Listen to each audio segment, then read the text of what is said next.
Hello परिंदों, कैसे हो आप लोग। आई होप आप लोग बहुत अच्छे होंगे और आप लोगों की पढ़ाई ना बहुत ही ज़्यादा अच्छी चल रही होगी। आज यहाँ पे हम लोग बात करने वाले हैं विद्युत मोटर और विद्युत जनित्र में अंतर। यदि आपसे विद्युत मोटर के बारे में पूछे तो आप मोटर लिखो, जनित्र पूछ रहा है जनित्र लिखो, यानी कि आपका ना बहुत ज़्यादा फायदा होने वाला है। तो वीडियो को लास्ट तक देख करके वीडियो को ज़रूर से ज़रूर लाइक करना यदि पसंद आए तब, ठीक है, अन्यथा मत करना। हमारा एक दूसरा चैनल है, उस चैनल का नाम है बायो अमन मोटिवेशन।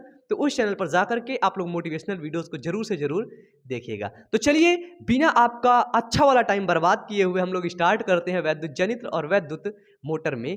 तो हेलो परिंदों, यहाँ पर हम लोग बात करने वाले हैं वैद्युत मोटर और वैद्युत जनित्र में जो अंतर है इसको आप कैसे अपने बोर्ड एग्जाम में लिखेंगे। सबसे पहले देखिए, यदि आपसे पूछा जाए पर्सनली वैद्युत मोटर के बारे में तो आप लिखेंगे भैया कि वैद्युत मोटर ये होता है। अभी मैं समझाऊंगा, दिमाग के अंदर जाएगा ये, ठीक है। फिर पर्सनली पूछा गया कि वैद्युत जनित्र क्या होता है, आपने लिख दिया वैद्युत जनित्र ये होता है ना।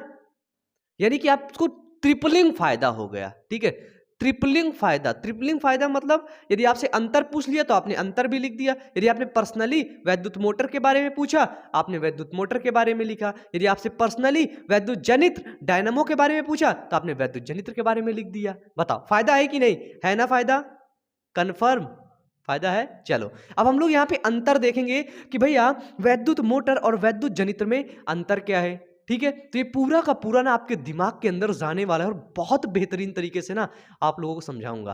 पहला देखो, पहला अंतर क्या है, बड़े प्यार से समझो कि भैया जो वैद्युत मोटर होता है, वैद्युत मोटर विद्युत ऊर्जा को, वैद्युत मोटर क्या करता है, विद्युत ऊर्जा को यांत्रिक ऊर्जा में परिवर्तित करता है।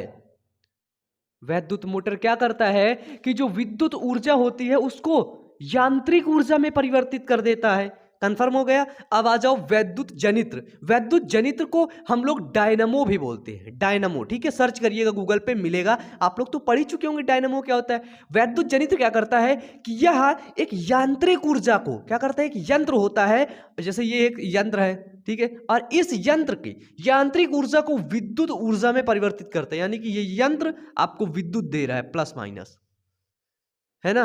तो डायनामो क्या करता है कि यह यांत्रिक ऊर्जा को विद्युत ऊर्जा में परिवर्तित करता है। और ये क्या कर रहा था वैद्युत मोटर, वैद्युत मोटर क्या कर रहा है कि आपका जो विद्युत ऊर्जा है ना उसको एक यांत्रिक ऊर्जा में परिवर्तित कर रहा है, वो वैद्युत मोटर। अब आ जाओ सेकंड में, देखो बताओ, सिंपल है ना, सिंपल है ना, इतना तो कठिन है ही नहीं। जितना आप लोग सोच रहे हो, जितना आप लोग समझ रहे हो, है ना, इतना कठिन है ही नहीं। बताओ सच में कठिन नहीं है भैया। सेकंड आ जाओ, देखो वैद्युत मोटर से उत्पन्न धारा की दिशा, ठीक है। जो वैद्युत मोटर होता है जब इससे धारा निकलती है तो इसकी धारा की दिशा क्या होती है, तो वैद्युत मोटर से उत्पन्न धारा की दिशा फ्लेमिंग के बाएं हाथ के नियम से ज्ञात की जाती है। ये आपका मोस्ट इंपॉर्टेंट क्वेश्चन है कि जो वैद्युत मोटर होता है, वैद्युत मोटर से जो धारा निकलती है उस धारा की दिशा को ज्ञात करने के लिए हम फ्लेमिंग के बाएं हाथ के नियम से हम लोग इसे ज्ञात कर सकते हैं। देखो वैद्युत मोटर बाएं हाथ, ठीक है, वैद्युत जनित्र दाएं हाथ, ठीक है। अब इधर देखो क्या होता है कि इससे उत्पन्न धारा की दिशा फ्लेमिंग के बाएं हाथ के नियम से ज्ञात करना होता है। और ये पता क्या है, ये आपके एमसीक्यू में भी बनते हैं। किसमें, एमसीक्यू में, ठीक है। इधर इधर से भी एमसीक्यू बन जाएगा, इंपॉर्टेंट एमसीक्यू उधर से बन जाएगा। आपसे एमसीक्यू पूछ लेगा फिर आप फंस जाओगे, ठीक है। चलो फंसना नहीं है भैया। तीसरा नंबर आ जाओ, ठीक है। तीसरा नंबर है कि इसकी कुंडली में, इसकी जो कुंडली होती है तो इसकी कुंडली में वैद्युत धारा प्रवाहित करने पर एक बल युग्म कार्य करता है।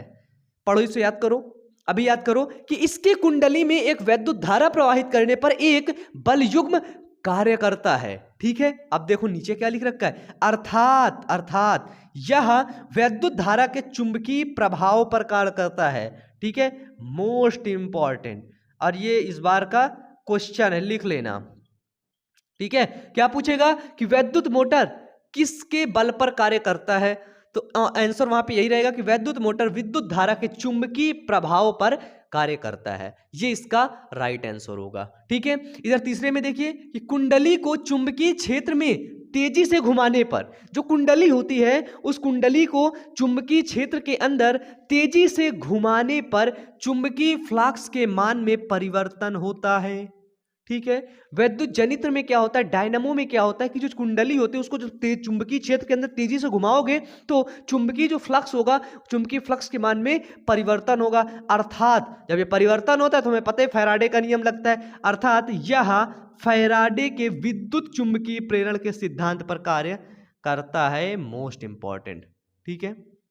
वैद्युत जनित्र क्या करता है, फैराडे के विद्युत चुंबकीय प्रेरण के सिद्धांत पर कार्य करता है, लेकिन वैद्युत मोटर क्या करता है, खाली विद्युत चुंबकीय प्रभाव के आधार पर, मतलब कि जो हमारा चुंबकीय प्रभाव है, ठीक है, चुंबकीय प्रभाव के आधार पर यह कार्य करता है। ठीक है, जो विद्युत धारा का चुंबकीय प्रभाव होगा उसके आधार पर कौन काम करेगा, वैद्युत मोटर, और फैराडे के विद्युत चुंबकीय प्रभाव के आधार पर कौन काम करेगा, विद्युत जनित्र काम करेगा। तो ये थे आपके इंपॉर्टेंट आंसर। ठीक है, इनमें से यदि आपसे जनित्र पूछता है उसको लिख दो, मोटर पूछता है उसको लिख दो। इसके बाद मैं आपको बता दूं, क्लास 10th वालों बच्चे ना, आपकी प्रिपरेशन बहुत अच्छे तरीके से बायोमन पॉइंट पर कराई जा रही है। ठीक है, तो आप लोग क्या करिए, चैनल को जल्दी से सब्सक्राइब कर लीजिए और आप लोग तुरंत जाइए प्लेलिस्ट पर, प्लेलिस्ट चेक करिए। Class 10th science important question, class 10th Hindi, class 10th social science, class 10th social science important question, class 10th science, बहुत ढेर सारी प्लेलिस्ट वहां पर बनी हुई है और वहां पर सारे वीडियोज, रेगुलर वीडियोज आपके आते हैं और सारे वीडियोज आपके चैनल पर अपलोड होते हैं। तो जाओ